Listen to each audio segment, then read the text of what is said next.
Hello, everyone, and welcome to the Lori Clark Show. This episode of my podcast is brought to you with the help of Zoom Us, a video and audio conferencing interface. It's important to know that I'm in no way sponsored by Zoom. I just want to tell you how much I love it. It is very reliable, easy to use, and provides excellent audio and video files that my team and I produce to share the power of story with you. Another non-sponsored, couldn't do without, but just have to tell you how good it is Squarespace. When they say it is the all-in-one platform, it really is true. I go into the back end of my website multiple times a day, adjust things, post podcast, add links, and look at our show's analytics, which all sync across my devices. And when I need an image, Squarespace provides an excellent resource that's powered by Unsplash. Now for my most favorite feature, the Squarespace app. Being a working mom, there never seems to be enough time in my day. So when my daughter's in ballet, I sit in my car and upload, post, and manage everything on my website from the app. It's really cool and seamless.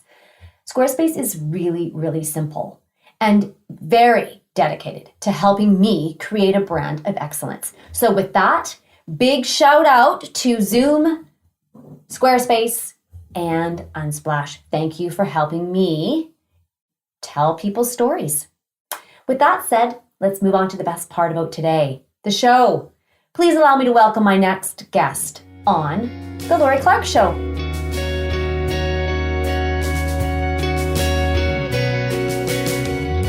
Today's episode is on conflict in the workplace. And I'm very excited to welcome you back, Sue, to the show because the last interview we did on anxiety was awesome. And you gave us some really, really helpful tips. And you also just explained the just sort of what we need to know about it. And now we're going to do that here with this particular show. We're going to talk about conflict. Unproductive conflict, what happens when you misunderstand facts and situations and throw expectation in there. We're going to talk about what happens when your buttons are pushed because it's something that, you know, you're cycling through in your own life. And new on my list, and I did say to you early on, I should just rip up all my notes and throw them away because in the introduction, when we were talking, you have just been conducting a workshop about respectful workplace. And that's around bullying in the workplace. And so, you know, my notes might go out the window right now because we get to talk. And I'm excited about this. This is something that, you know, if you work at any point in your life, whether you're on a construction site, whether you're in a dental office, whether you're, you know, wherever you are, this show is important and it pertains to everyone, leader or employee. So, Sue, tension Wozni. Inside joke. It's a joke. Thank you for coming on the show. I'm happy to be here. So where I kind of like to start is how we shape our beliefs in conflict. So if you think back to when you were, you know, knee-high to a grasshopper in your parents' house and you watched people do conflict, like your parents, your aunts, your uncles, whoever came over to your house, and your parents gave you possibly overt messages around conflict, but certainly subliminal messages around conflict. So we form our beliefs and attitudes around conflict based on basically our family of origin, our food, as we call it. And so if your experience early on was a sort of a bodies and feelings get hurt, so conflict's bad, then you kind of walk around with that paradigm kind of burned into your psyche. And so most people, if they have that sort of paradigm, they walk around sort of avoiding conflict in survival mode. Just try to avoid, don't want to get into conflict. But of course, conflict happens because it's inevitable that we get into conflict. So we generally react to conflict based on our belief system. So if my belief system is conflict is bad, bodies and feelings get hurt, I'll probably try to avoid and escape first. If I feel trapped, I might attack verbally or physically, but mostly I'll probably go passive aggressive, which is this sort of subversive kind of conflict management, which is indirect and kind of hard to pin down. So there's a consequence to that. So the consequence generally is the conflict doesn't get resolved, possibly gets worse. Relationships can start to deteriorate, and there's a certain amount of personal stress that goes along with conflict. If anybody out there is a conflict avoider, you know how hard it is to avoid conflict. You drive into the parking lot at work, and there's that guy you had that run-in with 3 days ago, parked 4 stalls down. Do you get up and walk in the door with him? No. You pretend to look for something in your vehicle. Or talk on the phone. Until he goes in, and then you find an alternate entrance to the building, which reinforces conflict is bad. I don't like it. So the first thing we have to do is examine our beliefs and attitudes around conflict, and at least artificially at first shift our paradigm that conflict has actually got some positives to it. It's an informer. It tells us there's a problem. So if we pay attention to that negative kind of feeling and not focus on the feeling, but what's causing the feeling, then we can actually start to address that external stimulus, whatever it is. So if I can say, okay, conflict is an opportunity for growth and change. If we work through it, we can probably have a better relationship and a better understanding. It helps us to clarify our own personal norms and boundaries. So if you're kind of stepping on my toes and you don't know it, I can't really expect you to stop doing it unless I tell you and we talk about it. So if I can shift that, conflict happens, I deal with it kind of more head on in a respectful way, and then we resolve it, and then I can shift my paradigm to go, hey, I didn't die. Maybe conflict's not so bad.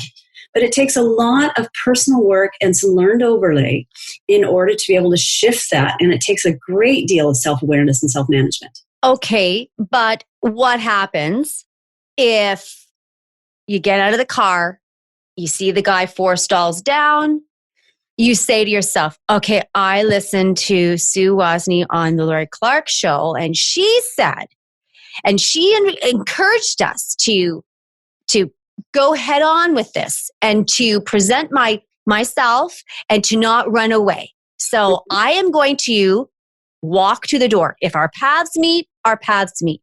So you walk to the door, you're looking straight ahead, you're feeling great, and you turn to the person because you both get to the door at the same time and you say, hi. And he says, okay, help us here. Well, first of all, I probably wouldn't ambush the guy. I would probably let him go in, and then at some point through the day when I felt like I was prepared and ready, I would probably go knock on his door and say, hey, can you and I have a conversation? We had a run-in a couple of days ago, and it's just not sitting right with me, and I just want to kind of get clear with you and ask you about it. Now, one of the big things I've learned is you don't go in and tell somebody about the problem you're having with them. You ask them about it. Okay, so the difference between asking and telling is? Curiosity. If I go in, I've got a bone to pick with you, and I've got a problem with you. Well, you're already setting it up for failure. But if I go in with an air of curiosity and say, hey, I want to ask you about something you said yesterday. I'm not quite sure how to take it, and it kind of is not sitting well with me. I'm going in with this air of curiosity and invitation, which is going to not create the level of defensiveness that it will get if I go in saying, I want to talk to you. One is percussive. The other one is much more inquisitive. Huh. Okay. Yeah. I get it. Makes a total difference in how you approach the conflict. But then encourage somebody about how to garner the courage. Because if you're talking about where, our tribe of origin, where, whether the skills we learn to face into conflict or to move away from it, then let's just say you've moved away from conflict your whole life. Mm-hmm. How do you get the courage to even knock on the door and say, I just wanted to talk to you about something? Mm-hmm. Well, first of all, you take a course with Sue Wozni. That will help. One of the things that we do to ourselves is we have inner dialogue. We call it self-talk. So research shows that we think at about 1,500 words per minute. We speak at about 125. So we rehearse stuff in our heads really fast, very often. And if you actually turn up the volume inside your head, you'll notice that there's certain themes of self-talk that are going on that are based loosely in fight or flight, which is our hardwired reaction to conflict and stress and challenge. So if I'm in kind of fight mode, I have a bone to pick with you, then I'm probably into self-righteous. How dare he? Who does he think he is speaking to me like that? Oh, he's not going to get away with this. So that winds me up in anger. I can also go into judgmental or blaming self-talk where I'm calling somebody a name. What an idiot, stupid, jerk, moron, or worse. And I don't use those. I go worse. Yeah. And so what we're doing when we're doing that is we're actually winding ourselves up. We're actually signaling our bodies to go into fight or flight. So nobody makes you mad. You actually make yourself mad by how you communicate internally with yourself. Now, if I'm in kind of flight mode, and somebody's coming at me like, I got a bone to pick with you, then I probably go into frightened child, which is, oh my goodness, I didn't expect this. This is terrible. Oh, this is a disaster. I'm doomed. Get me out of here. Or I go into fix it self-talk. Maybe if I give him this, he'll go away and leave me alone. And so both of those either wind you up in anxiety or anger, and that's a negative headspace. You can't resolve issues if you're in that space. There's a couple of others too. There's the victim martyr, the oh poor me, where you throw a pity party, invite yourself to it, and and others. A lot of those. Oh, why does this always happen to me? I'm always the one getting dumped on, and you just kind of just feel so. I was just sitting here doing nothing, minding my business, and look what happened. Look what happens. And you know what? Everybody dumps on me. My family dumps on me. My friends dump on me. And I come to work, get the same treatment. Yeah. So there's a lot of power in being the victim. And then the other one is self-doubt, where you really second guess yourself. Oh gosh, I didn't handle that very well. Maybe I'm not very good at this. Maybe I shouldn't be working in a people field. Maybe rocks or sticks or something would be better for me. So, and we beat ourselves up. So we have to, artificially at first, we have to substitute different self-talk. So when you say, sorry to interrupt, but when you say artificially, you're meaning fake? Deliberately. Fake. Well, deliberately, you have to deliberately shift your self-talk. So it's actually, you have to do what is counterintuitive. You have to do the opposite of what you feel like doing. So it is trained learning. It's learnable skills, but it does take self-awareness and it does take effort on your part. So if I'm going to rip your face off, then I have to give myself some calming self-talk. And so it sounds something like, Sue, back off, shut up and listen, stay curious, use your skills, keep breathing one step at a time. And so I'm coaching myself internally inside my head the same time we're having a conversation, and I'm calming myself down and keeping myself in the zone. The part of our brain that is our rational cognitive sort of processing part of our brain is the prefrontal cortex. That's the executive functioning part of our brain. I want to stay in having that in the driver's seat, not letting my amygdala, which is the emotional gatekeeper in our brain, hijack me and enact the fight or flight response. Because fight or flight is just that. It's good for fight or flight. It's not good for having a difficult discussion. So I want to stay in that executive functioning part of my brain. And how I do that is with my self-talk, making sure that I'm taking good oxygen exchange, good breathing.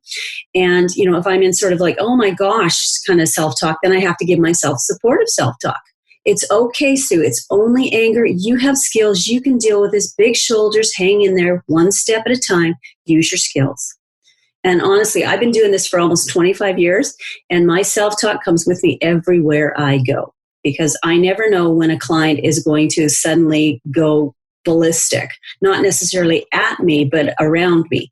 And I have to be ready to respond in an instant. So I'm really, really aware of my self-talk and how I use it.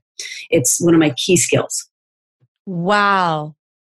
I like that. I have not, I'm just thinking, like, as you're talking to me, I'm thinking, do I do that? We all do it. We just we're not aware of it. I'm not aware of it. I can think of situations where I've, have these, I can remember that I've said something to myself, but it's now that you say it, I can bring that in and begin to live out of that and not think I'm crazy, right? Mm-hmm. Yeah. You're not crazy if you're talking to yourself. Okay. Absolutely. So then what? Then what do we do? Well, then, I mean, there's key communication skills that I teach in the workshops that I do around, active listening. So, one of the skills that I find is really useful, particularly to calm a situation down, is the skill we call acknowledging.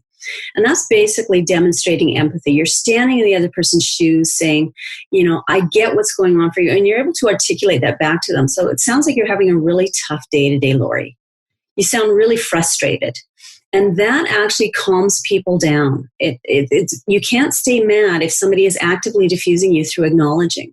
And basically, I can take somebody who's really, really irate and upset and calm them down somewhere between 30 seconds and 3 minutes just by using acknowledgement. So my information does not get on the table at this point. It's totally about them.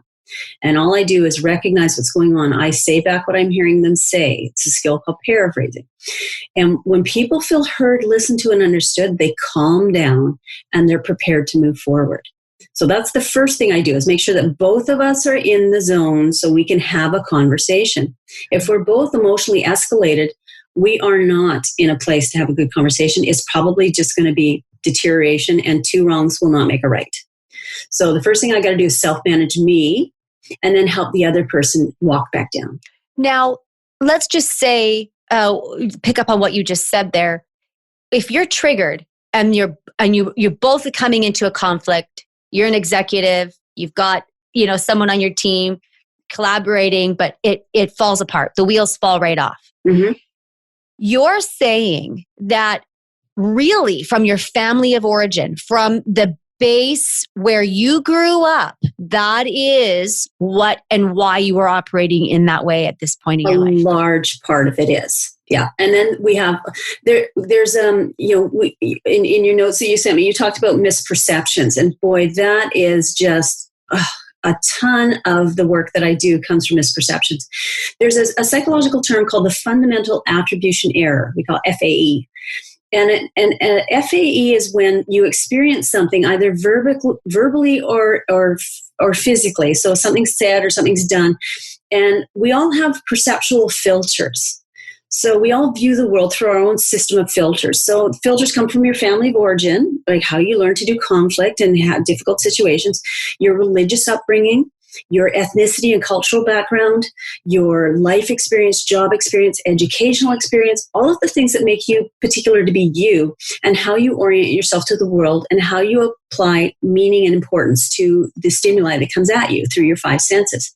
So an FAE works like this. Something happens, so it's public. If I say something to you, the listeners can hear us, they can see us, so it's public. You don't know why I'm saying what I'm saying to you, because my intent is private. And conversely, the effect on you is private, unless we choose to share it verbally. So what happens is if you hear something from me that you experience as being negative or hurtful, you will automatically assume that's what I intended. And I hear this all the time when I go into workplaces to do mediations and pre-session interviews. I know he's out to get my job. He's deliberately undermining me in front of the team. I know he's out to get me. And when I say, how do you know? Well, I can tell. It's like, wow, clairvoyance, that's awesome. Right. And how can you tell? Well, it's through the filters. Because when I looked at him, he didn't smile at me. Yeah. And so he was mad at me. That email he sent had just a really dull tone to it. There was no exclamation marks. Yeah. Or there wasn't any salutation. He just went right into the body. So clearly he's mad at me. And didn't sign it. Yeah, exactly. Right. Yeah. And then that text message was even worse. Mm-hmm. And then when I called him to clarify about this project, he said, yeah, okay, yeah, oh yeah, yeah, you go ahead and do it. Okay, yeah, bye. Oh my God. And that just reinforced. He doesn't like me. Yeah, okay. He's just distracted and busy, but I don't know. So here's what I tell people. Don't act like you know. Act like you don't know. Check stuff out, because 9 times out of 10, I guarantee you will be wrong. Okay, so now we are the CEO, we are the executive. Okay. You're the CEO and the executive. Now give an example of how you do exactly that with an employee or a team member. Okay. So Lori, yesterday I asked you if you had how you were coming along on that report, and I got a very short answer with no eye contact. And I guess initially I took it as that you were being dismissive, but I don't want to make that assumption. So I just want to check out and see what was going on for you yesterday, because that's not a usual response I get from you. And invite you to make your intent public.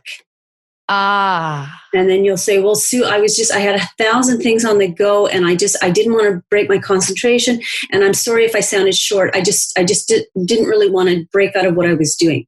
So now the memory's reframed for me. And when you're answering him or her, it is okay to explain yourself, but not explain away. Like, when is there a boundary of, okay, so I woke up this morning and my kids, and then I forgot my shoes and I had to go back, and I was too stressful. So that when you talked to me, then I couldn't do it. Yeah. Right? There's that's oversharing. It could be. And a lot of people are pretty good at that. So you can say, okay, so the morning was pretty rough. I would just take it and sort of generalize and just sort of, empathize with you and say, sounds like your morning was pretty rough. And that explains why you were having difficulty sort of being present in the moment. And fair enough.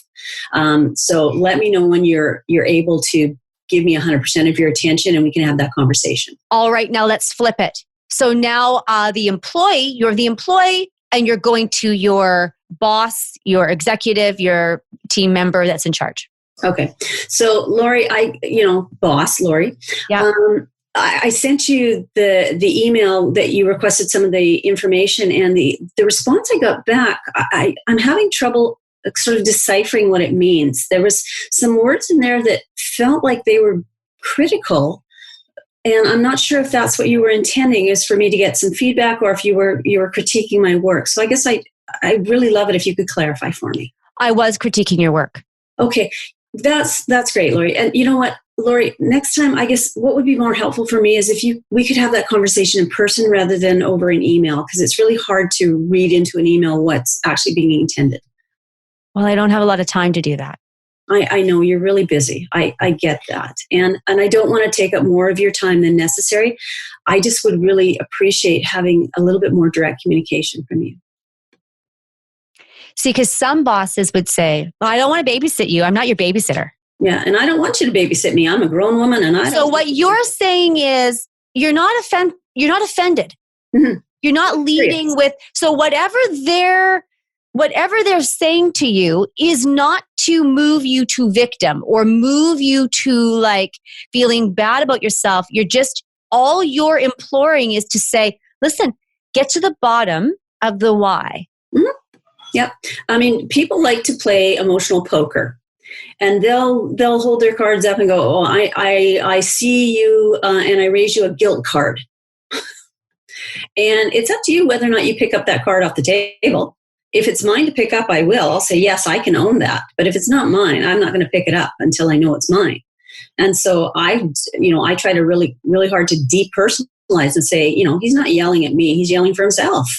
And I don't have to take the bait and get all upset about this. I can just listen and hear him out. And a lot of times the conflict is not about what they're talking about. That's usually a symptom of what the deeper conflict is. I had a guy recently who was in a pre-session mediation interview, and I said, so what are the challenges working with Randy? And he said, well, Randy took my stapler off my desk again without asking. And, my inside voice is going, man, you need a hobby. But outwardly, I mean, that's the straw that broke it for him. There was several other things that were going on that Randy had done, where the basis of the fight was that Randy was not being considerate of others in the office and was not being respectful of boundaries. And so that was what the mediation was about, was around boundaries. It wasn't about stapler. The stapler was just a toss-off. So a lot of times when people come to me with an issue, they have some sort of flat assertion. I want him fired in a harassment case. And so I don't go, well, you know what, that's above my pay grade. I can't really do that because that's not going to be useful. But I say fired. Wow, that's a pretty strong statement. If he wasn't here, what would change for you? And I get them talking about what they're looking for.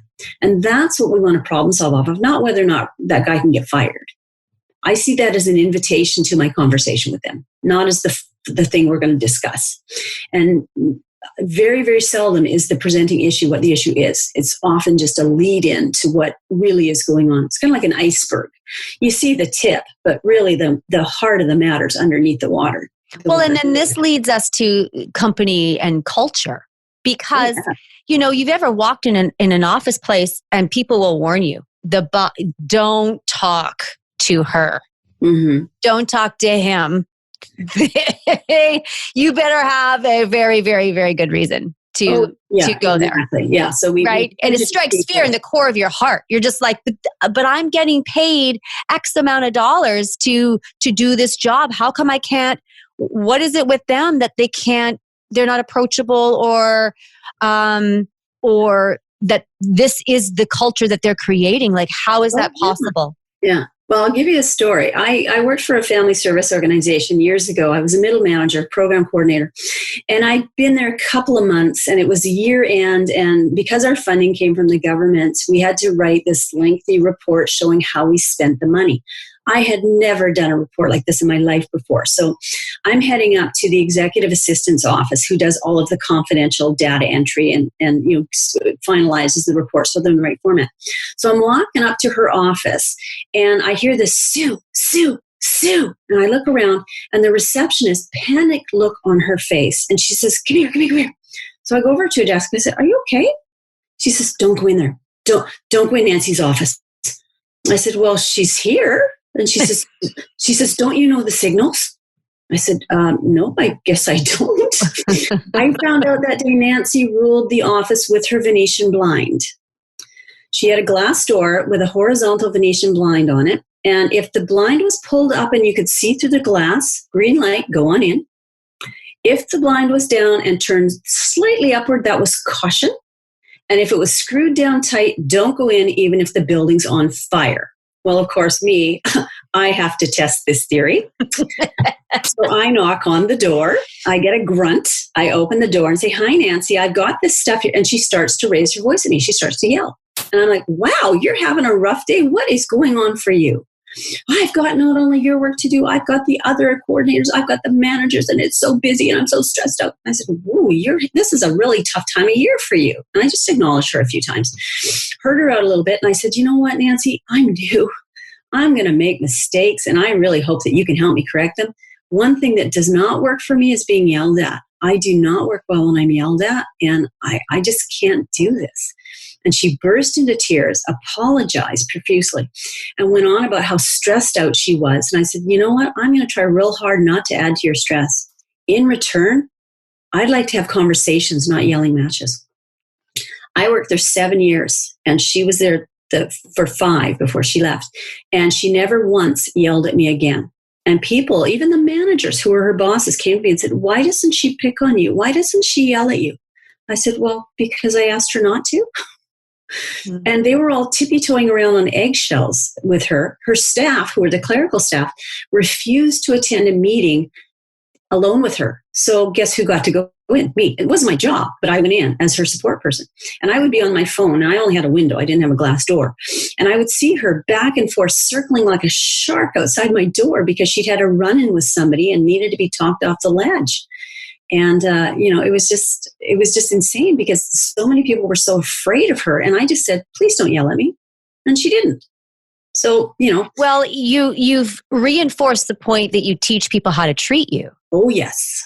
And Nancy was teaching people how to treat her. And she was getting rewarded. And she was getting rewarded for that. And you were teaching people how to treat you, and you were being rewarded for that. Yeah. Set healthy boundaries. But we look at this and we go, there's healthy and there's destructive conflict. Oh, yeah. And the way she was acting was destructive. Mm-hmm.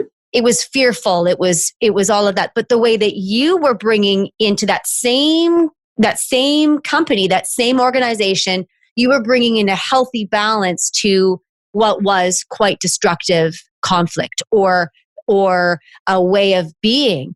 Mm-hmm. So perhaps somebody doesn't have that skill set. Maybe they're 17. And they're going into this job and they feel like this. Could you give them a tip about how to baby step in to that level of power, empowerment? Yeah, I mean, there's all kinds of power differentials. There's positional power. There's gender power. There's age power. There's all of these things, and it is tough. I was just working with a college yesterday, and one of the things we were talking about were the students and how did the students tell the instructors that they're being mistreated. They're being treated disrespectfully, and the biggest fear the students have is, well, if I speak up, are they going to fail me in this class that I desperately need for my career? And so we talked about how to bully proof the students and to say, it's okay to be respectfully asking for a difference in opinion. One of the things I tell people is don't have the who they are conversation, have the what they're doing conversation. So behavior versus rather than personality, you said? Yeah. Yeah. Because we don't change our personalities greatly over time. Research shows that we're hardwired generally, for the most part, by age 9 in terms of our personalities, our values, our general personality. So the Sue that went to bed last night, same one got up this morning, did not change overnight. What we can change and do change are our behaviors. If you've ever gone on a diet or you've started an exercise program or taken up a new hobby, that's behavioral change. So when I go into workplaces and the HR manager says, oh yeah, the two we need you to work with, it's a personality clash. We don't know that you're going to get anywhere. I go, okay, yeah, I am. I'm going to get somewhere. Because I'm not going to change who they are, but I'm sure it's not going to help them change what they're doing. Right. So you're saying something like, we need you to, so if somebody's working and they're not making eye contact, mm-hmm. You're not saying you're avoiding people when you're at the cash register. That's your judgment about it. That's a judgment. You're saying, we need you to make more eye contact with people. Yeah, I'm noticing that you're not looking at the customers as you're serving them. Now, here's a tool that I absolutely love, and it's just a wonderful thing to draw attention to these things. It's called the DEAR tool, DEAR. It's an acronym that stands for Describe the Behavior. So you want to describe it neutrally, objectively, and specifically.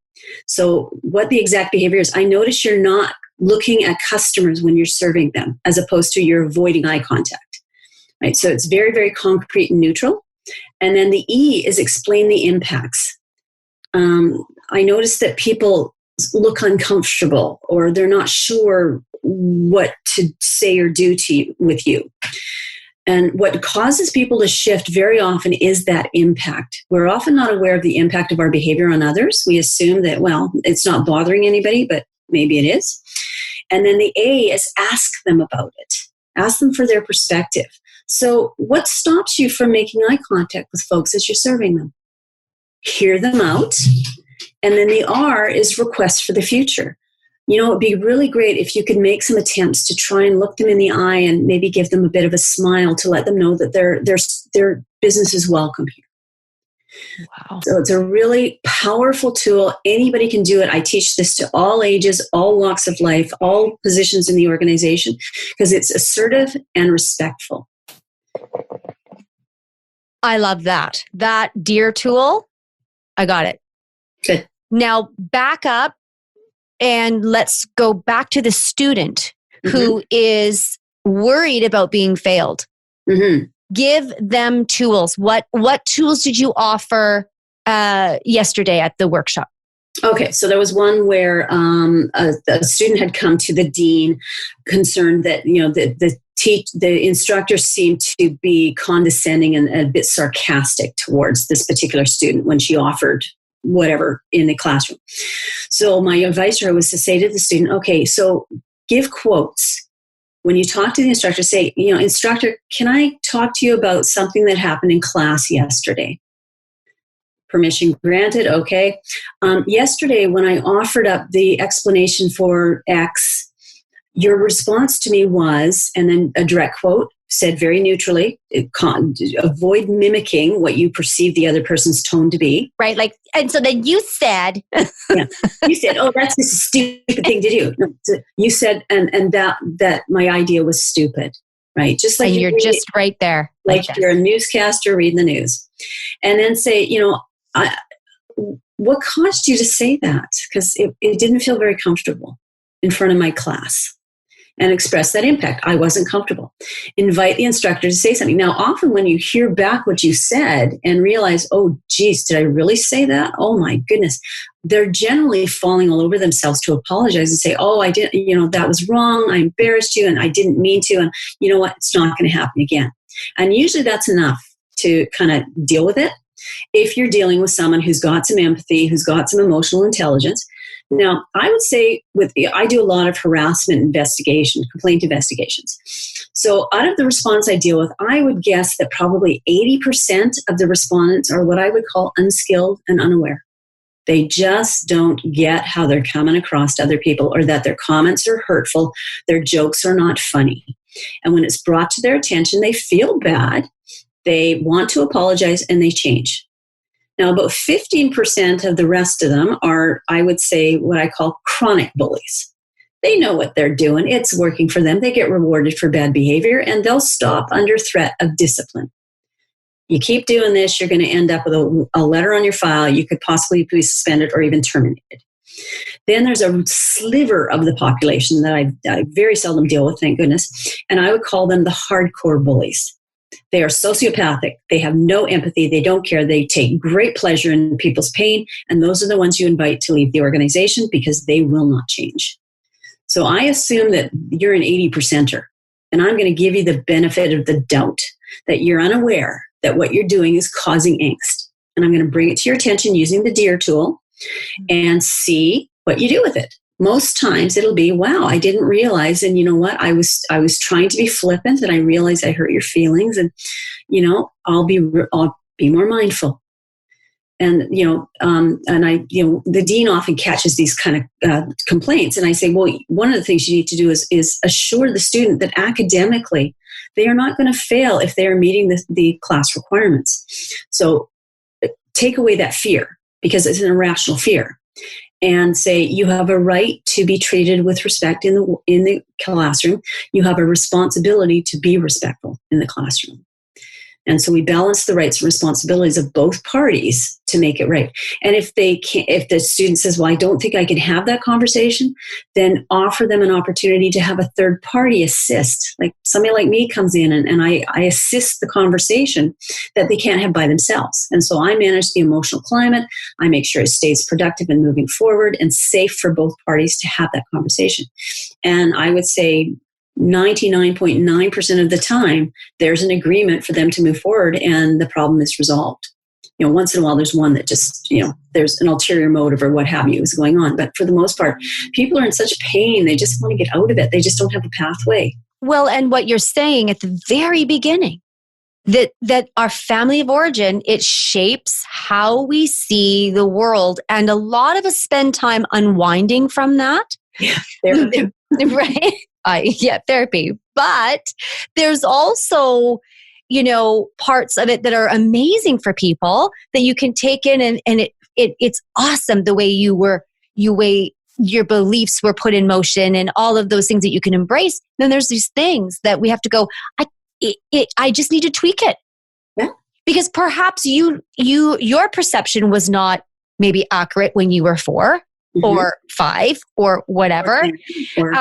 Because perception is not always reality, and it isn't back then and it might not be now, mm-hmm. especially when you're dealing. But then when you're coming to somebody, that instructor is their own things, their own buttons that get pushed, their own fears. They're in a leadership position. And now their reaction and how they see conflict is now stepping forward. Well, and it goes back to those filters as well. They may perceive that student is challenging them unnecessarily in front of the class. So it's like, how dare you challenge my authority and my wisdom and my experience? And so, again, it's unpacking that stuff. Those assumptions are just deadly. And so many people operate from that school of assumption. And really, when you act like you don't know for both parties, it's totally different. Well, we talked about giving some examples of misunderstanding the facts and not reading the situation correctly. Why would somebody be sitting in a classroom and, try to rip your authority away? Maybe they just think differently and they're not maybe they're not delivering it in the right way. But when you are responsible for some knowledge, when you're giving people information, it doesn't matter where you are, whether you're, teaching people how to do something on a construction site or, in any kind of field, there's going to be questions and someone might ask a question in a different way. Mm-hmm. So it's not that someone's trying to take the authority or steal it or, they don't believe you. It's just that their brain might be working from another angle. Yeah. And the goal is don't take it personally. It's just information. People's perceptions are their reality. And emotions are messengers. They tell us that there's something going on. And so we have to honor that it's not right or wrong. It's just different. And if we can kind of keep that paradigm of, you think differently than I do, or you see it differently than I do, that's okay. Doesn't mean one of us is wrong. It just means we come at it from different angles. We're different people, and we can work despite our differences together. What must be built as a skill set with this particular, with looking at the facts and the situation? How do we build a skill set to drive something different there? Well, it's definitely learned overlay for pretty much all of us. Very few people sort of come by this innately. The biggest message I give to people is stay curious.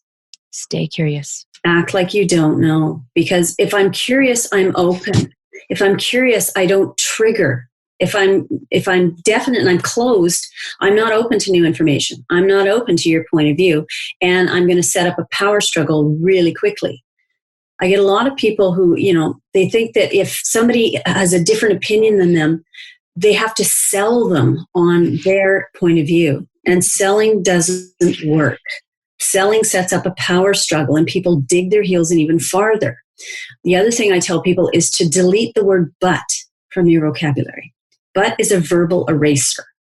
Basically, it says, forget anything I said before this. Now I'm going to tell you what I really think. So I hear people say, I don't mean to be critical, but, well, you're going to be.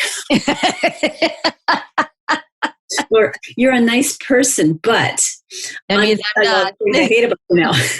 Right? So I tell people just put a period, take a little breath, start your sentence. I want to do a perspective comparison where I'm acknowledging your point of view and I'm putting mine right beside without negating yours. Perspective comparison. Huh. So Lori, you see it this way and I see it this way. So I'm not saying you're wrong. I'm just saying it's just different. I find I can change people's minds by doing that perspective comparison without ever making that person wrong. Active listening encourages reflection on the other part. So as I acknowledge what you're saying and I ask you questions about it, I get you to think a little deeper and a little broader. And at some point, I say, well, if we do it that way, what do you think will happen over here? And I see you looking and thinking and going, yeah, you're right. I didn't consider that. Maybe that won't work. And all of a sudden you shifted without me ever telling you you're wrong, just by staying curious about your point of view. So perspective comparison about the boss that comes in and takes the stapler off the desk, right? So if that person is sitting at their desk and that stapler, they touch that stapler 50 times a day. They're always working with it somehow, right? And the boss takes it and goes and doesn't think about it and then just leaves it on her desk or his desk. That person has to either get up and go get it, which they probably won't do. Maybe they got to go and find another one. So their perspective is, you keep losing. Not only do you touch my stapler, you keep losing it. And so give us a perspective comparison about an interaction like that. Oh my goodness, that's such a little. I'd probably just go buy my own stapler and hide it. Right, but the assumption that they're losing it, or the assumption that they don't value that's not true, is what from what you're saying. It's not that they don't value it.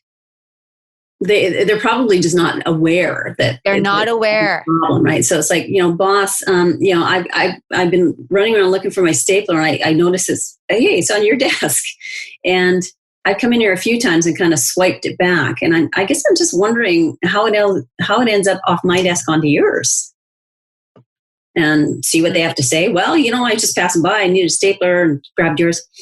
Okay, fair enough. And, what I need to let you know is that it ends up taking a few minutes every time I have to go find one. And that's minutes I'm not spending working at my desk.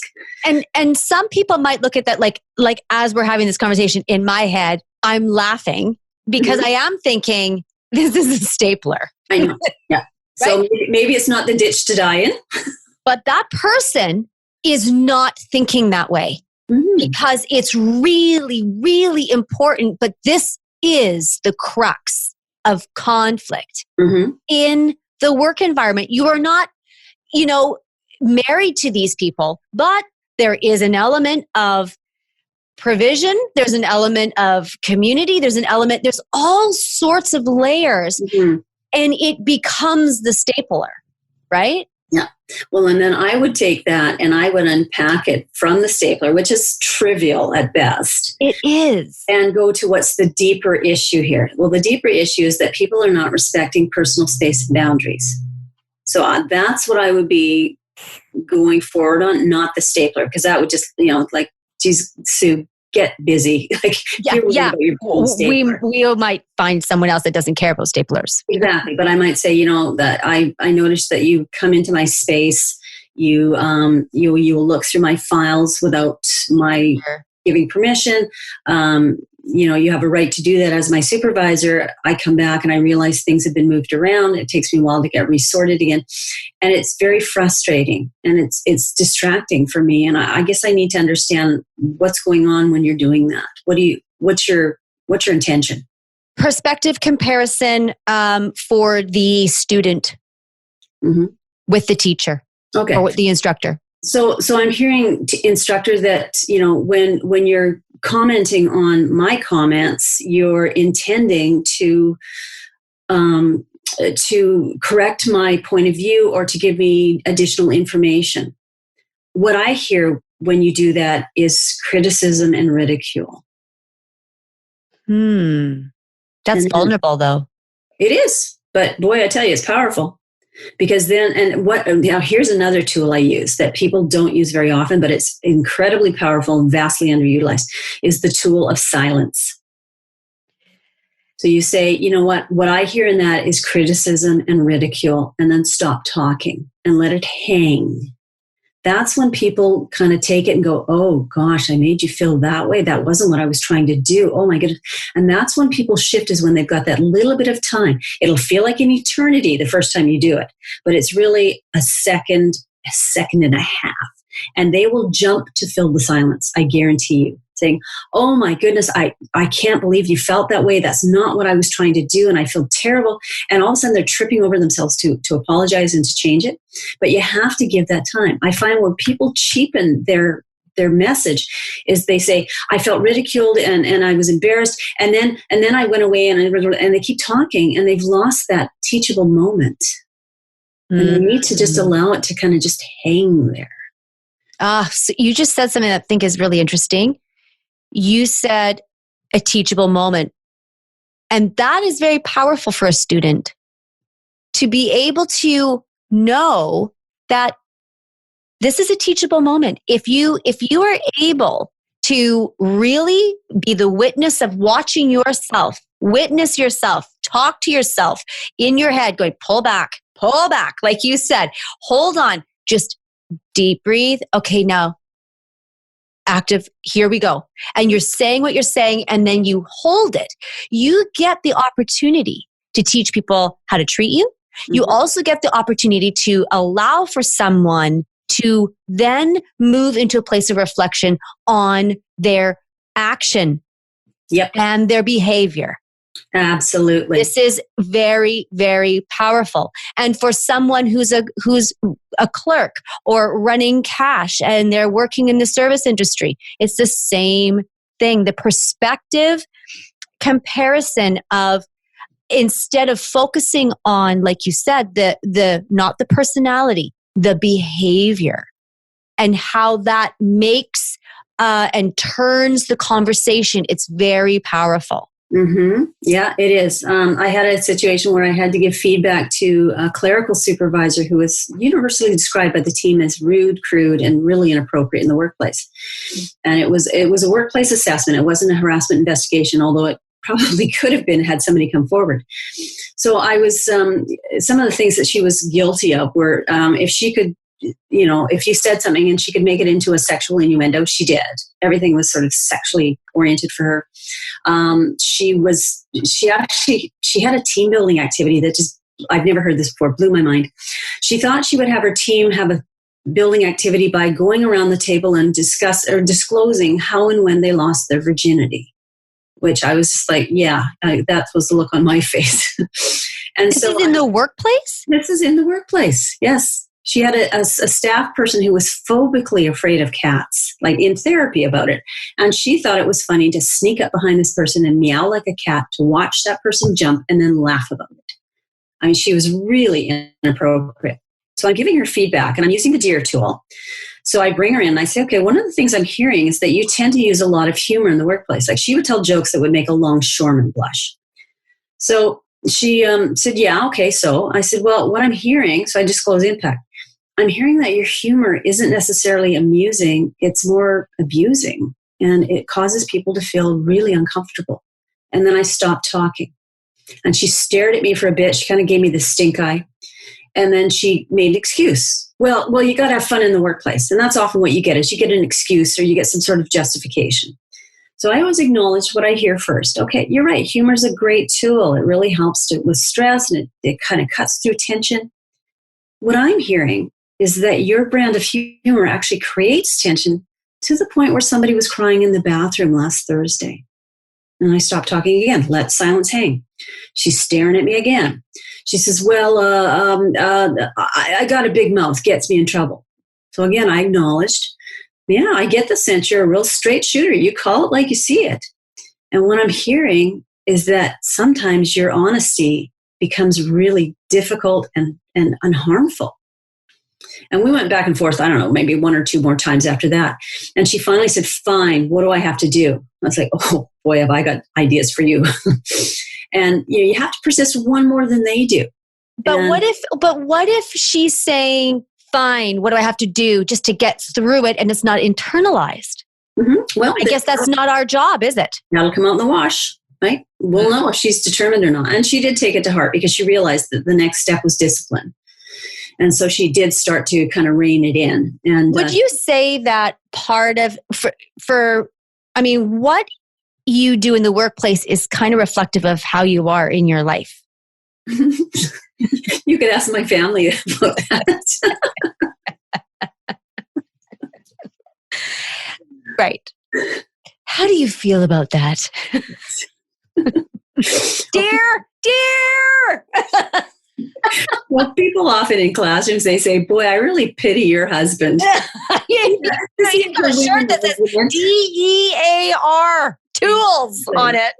Exactly, yes. But it is true. I do think that how you present and it would be you're treating people in a different way. So cycling patterns that that push people's buttons, that you fall into, that you do. You have to learn how to diffuse them before the train goes off the tracks. How do you preemptively do something? How do you preemptively have the conversation if you can see it going down the line? Then stop, breathe. If you need to, take a break.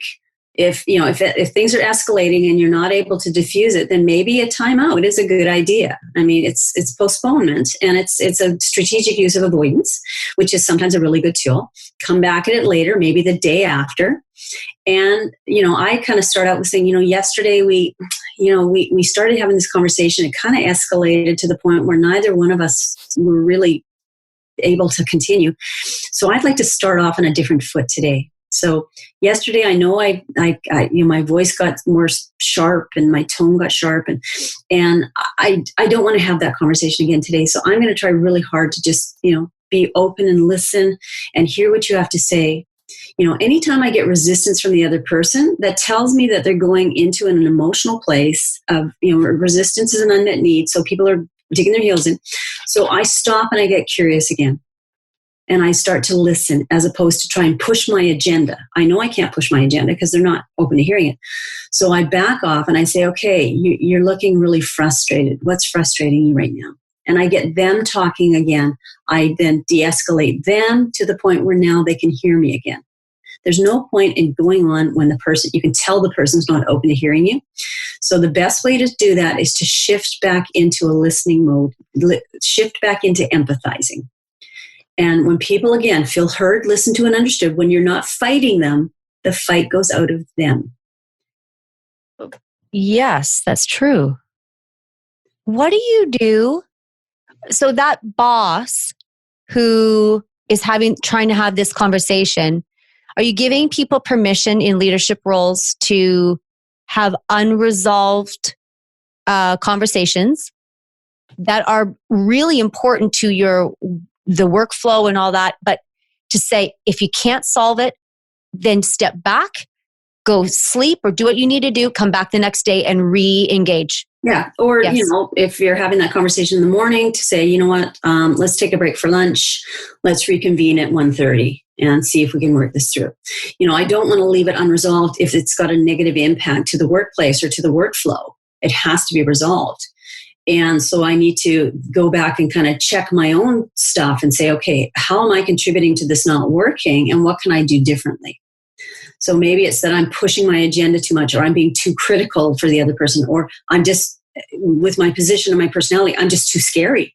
So how do I back off? Maybe we don't have the meeting in my office as the CEO, because it's like being called to the principal's office. Right, it is, yeah. So maybe we go to their office, or we go to a boardroom that's private and neutral. So I try to power balance wherever I can. Well, that's good. Power balancing. I like that. It's huge. When you have more power, find ways to share your power. When you have less power, find ways to equalize the power. And so, and always be the second person to talk. Stephen Covey wrote the book 7 Habits of Highly Effective People. Habit number 5 is a really good tool. Listen first. I'm paraphrasing. Listen first to understand before you speak to be understood. That's what you want to do in conflict is listen first. Because you know what? I might find out stuff about you that I didn't know before. I might find out new information that causes me to shift before I open my mouth. So I may have some assumptions that you clarify for me. Plus, when you feel heard, you're far more likely to be willing to listen to me. So I'm earning myself a hearing by doing that. And I'm also calming you down. And when people are actively listened to, it becomes a conversation rather than a power struggle. If it's like, I see your point, but, yes, but, well, that's not a conversation. We're listening for ammunition at that point. Well, we're beginning with the end. Yes. In mind. Yeah. That's exactly what you're describing right now is if you need workflow, you want to get that good grade, you want to move up in your job in the service industry. So begin with the end in mind. And this is not just for the person that's doing the job review, the person that's in leadership. This is also for the person that is working in and contributing to the betterment of this business. It is being able to say, as you're going into review, what is my end goal here? Mm-hmm. Yeah, I call that keeping my eye on the higher goal. What is my higher goal? And, a lot of times when I'm doing coaching with people who are, say, found to be violating the respectful workplace policy, they come for coaching for behavioral change. So my goal is, how do I affect behavioral change?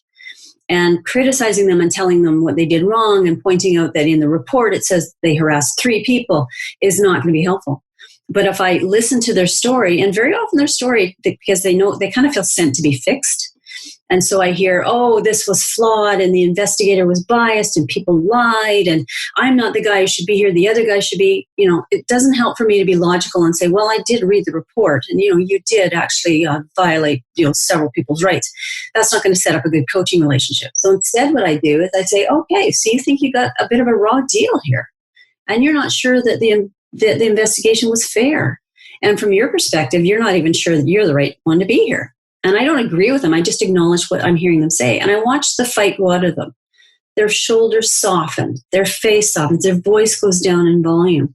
And there's a point at which I can say to them, and I can kind of tell after experience, I can say, okay, fair enough. You don't think you need to be here.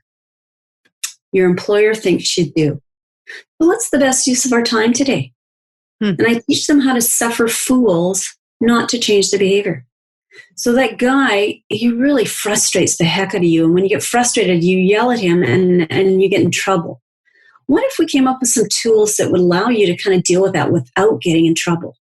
And all of a sudden, I've got this convert who's saying, tell me how. So it's bringing people closer to my sphere of influence and control, getting them to buy in. And the best way to do that, to build a relationship, is to acknowledge what's going on for them, not to make them wrong, to hear them out, to identify what they're looking for, and to help them meet that need. And I've got a new best friend. Ta-da. Yes. There's my trade secret right there. That is amazing. And how do you help somebody or encourage someone who is listening and goes, that would be the most embarrassing thing for me?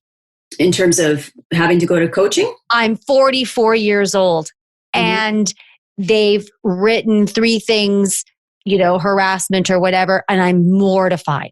I'm embarrassed. Now there's this, that you're moving into that uncharted territory where you don't know how they're going to predict, or you cannot predict how they're going to react when they're embarrassed. So is there something that you say or do, and what could you offer to someone who might be thinking that? I normalize it. You know what? We all say and do stuff that we think later, why did I go that route? It's, you're not the first person to be here for this kind of a coaching. This is not punitive. This is supportive. This is to give you some tools to help you not get in this situation again. I have people that come to mediation and they're so mortified. It's like, we're adults. Why do we have to talk to you? We should be able to deal with this ourselves. And I say, you know what? Sometimes it just gets beyond what you can deal with. And I'm here to help you have a conversation that you haven't been able to have yet. And it doesn't mean that you're bad or you're wrong or that you're broken. It just means that, I can give you some tools and give you a path to get you through the impasse that you're at. And once you kind of normalize it and make them feel like they're not bad people, they're just people with a struggle. And so it's really preserving the dignity. It's allowing them to save face, giving, anytime that I can give somebody a graceful out for something, having somebody who comes in and says, oh, it's the first time I've ever heard we had to respect the workplace policy. Nobody's ever told me about this before. And yet I know from HR, they've been in the HR 3 times and they've actually signed off on it. I could be right. But here's a question we ask ourselves. Do you want to be right or do you want to be happy? Because they're not necessarily the same thing. You can have a fight with your husband, win the argument, and be right, and somebody slept on the couch. I don't know about your house, but that's not happy in my house. So giving somebody an opportunity to save face. Okay, so you haven't seen this before. This is new to you. Well, how about the 2 of us go over it together, and then we'll both be working from the same document. So then you don't even produce the document that says you sign right here. Well, I don't need it. What I need is their cooperation. I need them to be on board. And so if I can allow them to save face and say, oh, yeah, oh, this is new. I haven't seen this before. In my head, I know they have. But that's just grace. That's my higher goal. I want. And grace is extended. What I like about what you're saying is it would be how you would want to be treated. Exactly. And that is the whole crux of what happens, whether it's the stapler on the desk. I just want you to treat me with the courtesy that I treat everyone else. I don't walk across the hall and grab his stapler because you took mine. I want you to respect my space. I want you to respect my space. My stapler, my pens, my chair, my everything. Yeah.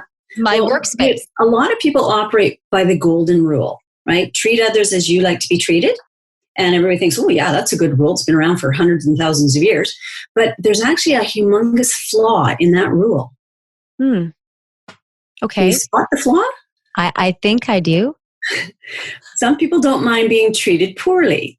Well, I would move to more their a worthiness. Some people maybe don't believe that they have value. Yes. And that they would think, well, you should hear what I say to myself in my head. Yeah. Well, here's an example. I've got a nonprofit society senior management team that I'm coaching individually and as a group. One of the senior managers is a very stoic, stern, sort of very officious person. And she went to the CEO and said, I don't need your praise. You don't need to praise me. You just tell me what I'm doing wrong and I'll fix it. So that's her golden rule. That's how she likes to be treated.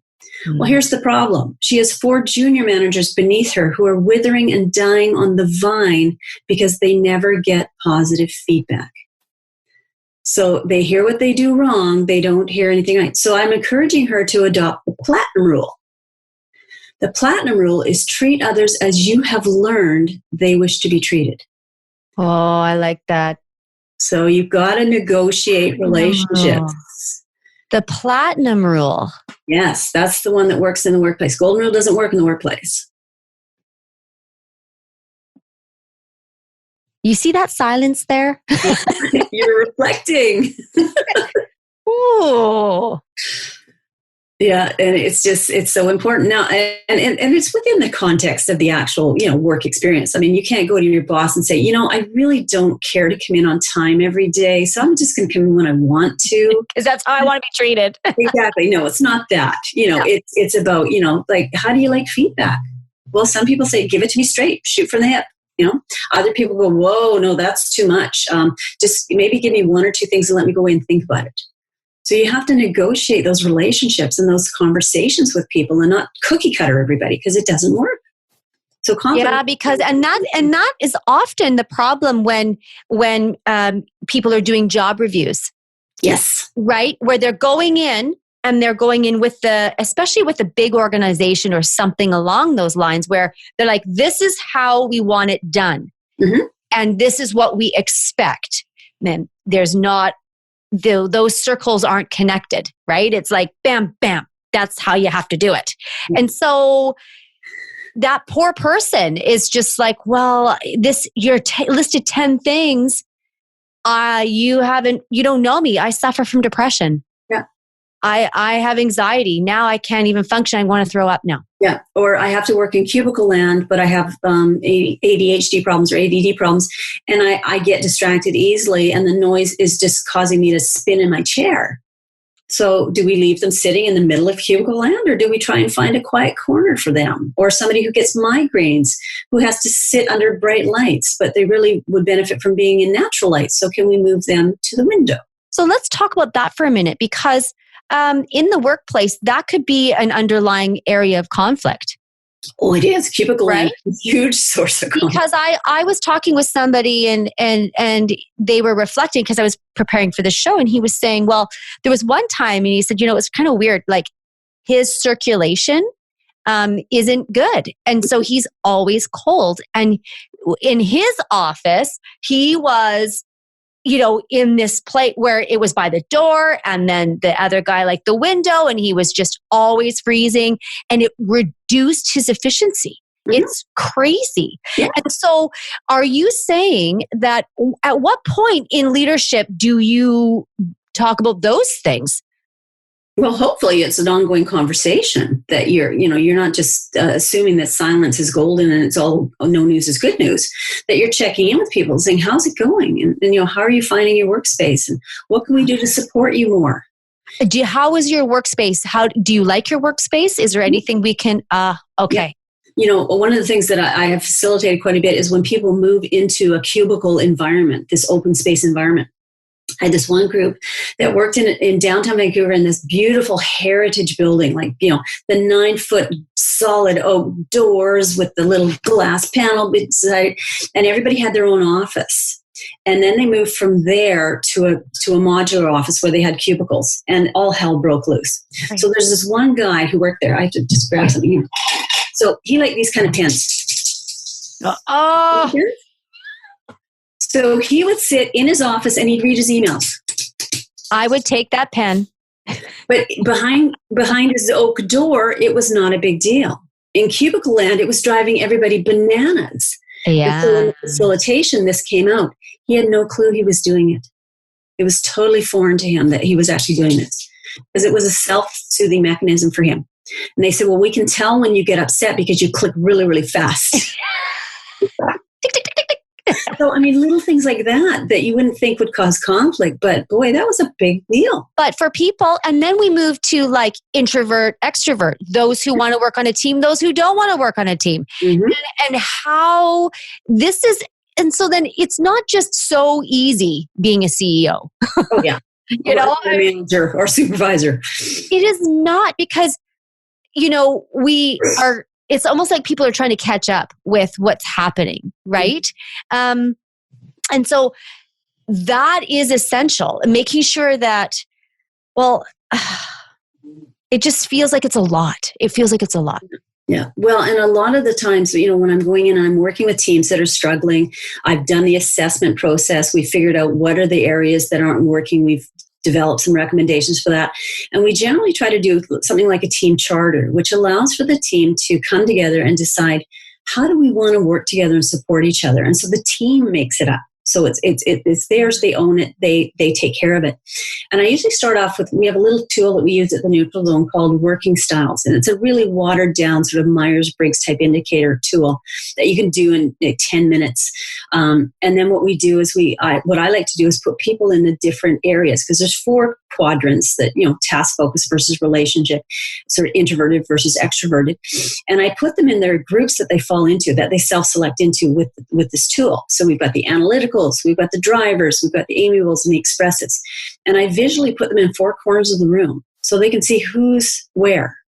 And then I ask them some questions about, so, you know, what are the characteristics of your particular style? What would you call your style? Because I don't give them the name at first.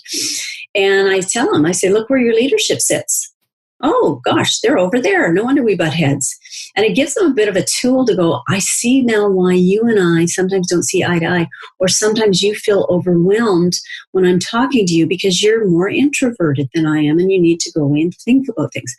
So then we start talking about some tools on how do you work with different styles, not wanting everybody to be like you, but how do you mold yourself a little bit more to be more in the middle with them. And that exercise is just dynamite in terms of helping teams just kind of break down some of those barriers, that it's not, I'm right, you're wrong, or, you know, you're different than me and I can't work with you. It's just like, wow, you've got different gifts than I do. You've got different preferences than I do. And it helps the team to kind of come together to say, you know what, we want to have all different styles on our team, because that gives us a well-rounded team. You know, I'm very expressive, as you can probably tell. And so, you know, analytical is not my strength. And so I'm married to a wonderful analytical who is very good at planning and, you know, financial organization and stuff. And I bless him for that. Because if I had to do it, I would hate it. I mean, it would be like swallowing bleach for me. I know. And I'm the social convener in the house. You know, I'm the one who says, let's get some people over. Let's go for dinner with so-and-so. Let's do this. Let's do that. Because it wouldn't occur to him to do that. So you're the feeler, right? So you're the feeler. And then for that person who's the analytic, the strength that steps forward is the analysis. Yes. It's the logic. The emotion isn't there. They're able to look at something that would have you bawling. It's terrible. Just hear it. And they're like, well, I see it this way. And you look at them like, how? But I always see my partner as the counterbalance to my emotion, because I lead him in to the presence of emotion where the analytic is too far forward, and he might go, okay, I get it. And then he falls back into just a little bit of emotion. It's good. And again, it's perfectly acceptable. It isn't wrong. It's not wrong. It's different. You know, we have different gifts and differing challenges. And so we complement each other that way. Yeah. And so you have to get people on a team to recognize that you bring things to the group that maybe others don't. And you have an opportunity to access characteristics of others that would be really helpful for you. If you got a project team, you want someone who can, do the number crunching and dot the I's and cross the T's. And you want somebody who's the visionary, the dreamer and schemer who can say, let's push the boundaries and think outside the box. So, yeah. And so it's getting people to recognize that it's okay to have different styles, different preferences on the team, and to see that as being additive as opposed to a detriment. What would you say to people listening now as we wrap up, and just to encourage them with the conversation that we've had today? Stay curious. Keep that question mark on top of your forehead and go into everything acting like you don't know. Even that in itself will change the dynamic of many of the interactions you have, because you will not be reacting. Instead of saying, how dare he, you'll be going, I wonder where that came from. So you don't trigger, you don't get upset, you stay in your forebrain, which is where you want to be, and you are able to problem solve a lot more readily than if you allow for the amygdala to hijack you and go into your fight or flight response. So you have to kind of like Mae West said, if I have the choice between two things, I tend to pick the one I haven't done before. So you want to do the opposite of what you feel like doing. It's very counterintuitive, but if you can practice it and get good at it, it really changes conflict dynamics. And that helps to shape your paradigm. Because if I have some tools and I can approach conflict differently, then conflict's not so scary. Conflict is no longer bad. It's just an opportunity for growth and change. Well, done. Okay. I really like that. This has been really insightful. I've actually even just have an insight as you were talking. I thought, I see how I can do this differently. And so I appreciate it. And I really believe that those who are listening will be able to see from your skill set that you have, which is just lovely. And the perspective that they'll be able to look at that and go, okay, I think I'm going to give myself some permission here to listen to this, to take it in, and then maybe implement some of those things. So thank you so much for offering that skill. I always end the show with you by saying, can you come back? Sure. There's more. Because I do think that there's more to talk about in terms of some of the things that you talked about, the different styles, and there's a lot of just conversation about gender in the workplace and different things that are really, really important. And I have children, well, they're adults now, that are, they're starting out their careers and they're in university. And this conversation is really, really helpful. So let's continue on. Thank you for doing what you do best. Thanks for having me. It's my pleasure.